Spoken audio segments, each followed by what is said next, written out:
여기 2008년부터 2015년까지 미국인들에게 꾸준한 사랑을 받아온 리얼리티 TV쇼가 있다. 프로그램의 이름은 19 키즈 앤 카운팅으로 19명의 자녀를 낳은 덕어 부부와 그 자녀들의 일상 이야기를 담았다. 특히 자식들 중 첫째 아들인 조시 덕어는 이 프로그램을 통해 새로운 셀럽으로 떠올랐고 미국의 보수적 가족주의를 대표하는 인물이 된다.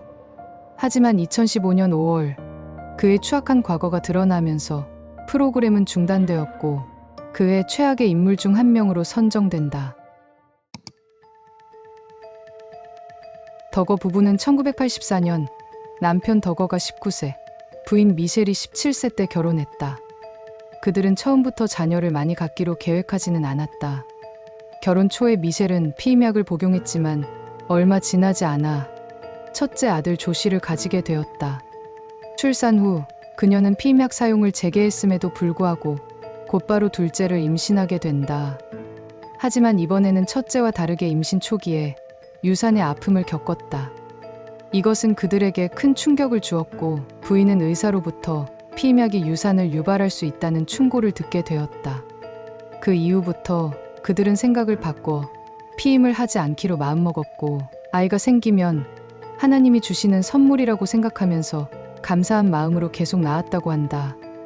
그리고 곧 셋째를 임신하였고 그렇게 21년 동안 무려 17명의 자녀를 얻었다. 이것은 15개월마다 자녀 한 명을 출생한 것과 같았다. 그들은 곧 동네에서 대가족으로 유명해졌으며 미국의 한 프로그램에 출연하게 되었고 이 모습을 본 다른 방송사 PD가 그들에게 리얼리티 프로그램을 함께 하자고 제안하였다. 그리고 2008년 TLC 채널을 통해 17 키즈 앤 카운팅이라는 TV쇼가 방영되면서 덕어 패밀리를 세상에 알리기 시작하였다. 이 프로그램은 가족의 실생활을 있는 그대로 보여주는 리얼리티 쇼였고 금방 큰 인기를 끌었다. 특히 미국 남부의 기독교 근본주의자들은 덕어 부부를 극찬했다. 하나님의 믿음 하에 피임이나 낙태 없이 17명의 아이들을 낳았기 때문이었다. 또한 아이들을 향한 덕어 부부의 보수적인 가정교육도 인기의 한 요소였다. 그들은 성서를 바탕으로 자녀들의 옷차림과 생활 방식을 엄격하게 통제했다. 딸에게는 긴 머리 유지와 허벅지를 드러내지 않는 옷만 입게 하였고 아들에게는 머리카락과 수염 기르는 것을 금지했다. 생활 방식에서도 남달랐는데 해변이나 수영장에서 다른 사람들을 미혹한다는 이유로 수영을 금지시켰다. 교육적인 면에서는 공교육 대신 성경에 기초한 홈스쿨링으로 아이들을 가르치고 있었다. 해가 지나고 시즌이 거듭되는 과정에서 부부는 2명의 아이를 더 낳았고 프로그램의 이름은 19 키즈 앤 카운팅으로 변경되었다.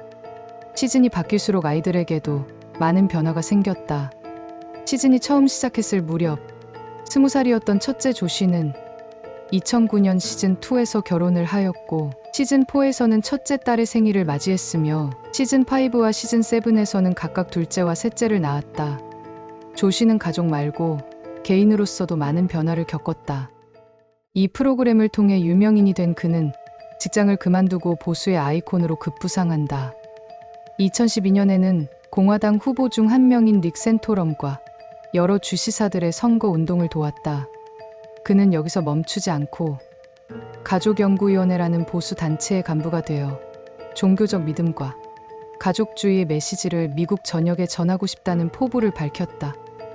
또한 덕어 패밀리는 보수적 가치의 완전체이며 우리는 낙태, 이혼, 동성 결혼에 대해서 반대한다는 공식적인 입장을 표명하기도 했다. TV쇼의 인기는 날로 급증했으며 2015년 시즌10까지 이어지고 있었다. 하지만 이렇게 대중적인 인기를 얻고 있던 중인 2015년 5월 21일 인터치 위클리에 기사 하나가 실린다. 이것은 과거 조시의 아버지가 경찰서에서 조시가 벌인 사건에 대해 증언한 보고서를 폭로하는 기사였다. 내용에 따르면 조시가 2002년에 5명의 소녀들을 추행하였는데 주로 그들이 자고 있는 틈을 타서 여러 차례 신체 주요 부위들을 만졌다고 한다. 그리고 그 5명에는 그의 어린 여동생들도 포함되어 있었다.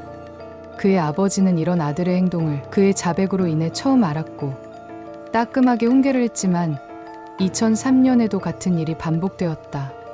고민하던 아버지는 교회 장로와 상의한 후 경찰에 이 사실을 알렸고 이후 육체노동과 정신상담을 겸하는 3개월 교육 프로그램을 조 씨에게 받게 하였다. 그리고 이것에 대해서는 절대 외부로 흘러나가지 않게 철저히 비밀에 붙였다.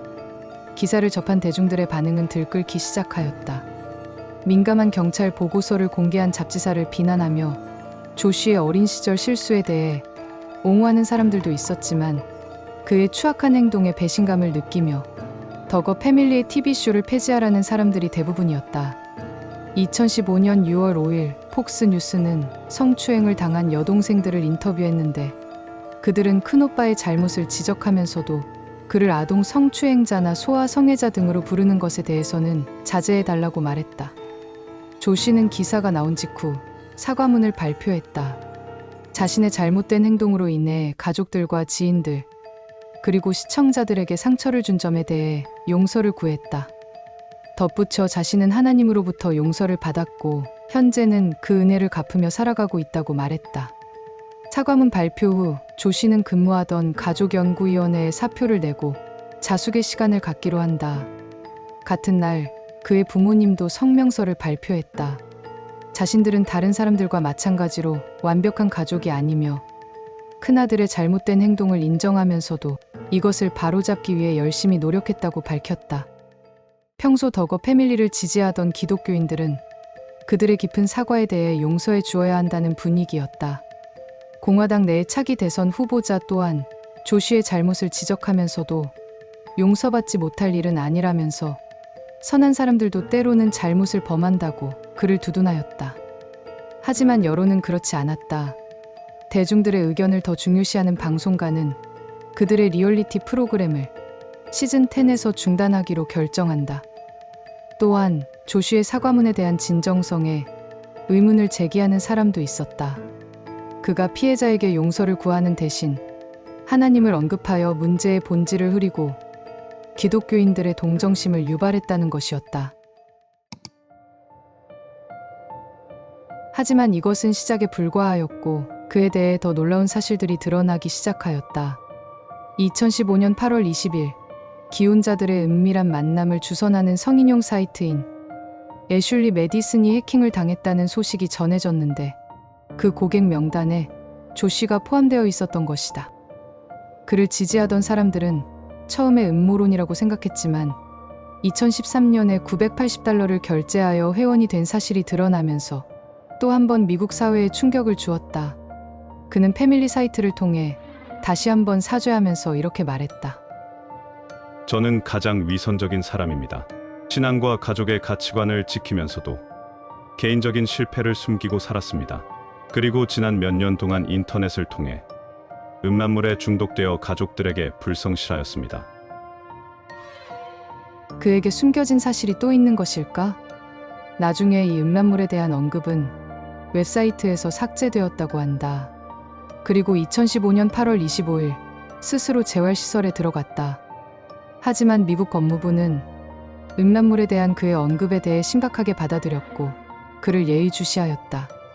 그리고 4년이 지난 2019년 익명의 제보자로부터 조 씨가 아동 음란물을 소지하고 있다는 신고가 들어왔다. 경찰은 그가 운영하고 있는 중고차 판매점의 컴퓨터를 압수수색하였고 유아를 포함한 아동의 성적 학대를 묘사한 이미지가 저장되어 있다는 사실을 발견하였다. 그는 2021년 4월 29일 아동 음란물을 다운받고 소지한 혐의로 체포된다. 다음 날 그의 변호사는 다른 직원이 한 짓이라고 말하며 무죄를 주장했다. 그러나 조사 결과 음란물은 특정한 프로그램을 통해 로그인한 사람만이 받을 수 있었기에 그의 항소를 기각했으며 아동 음란물 소지 혐의로 12년형을 선고하였다. 화려했던 그의 인생은 잘못된 행동과 선택으로 인해 추락하였고 그는 현재 텍사스 연방교도소에서 복역 중에 있다.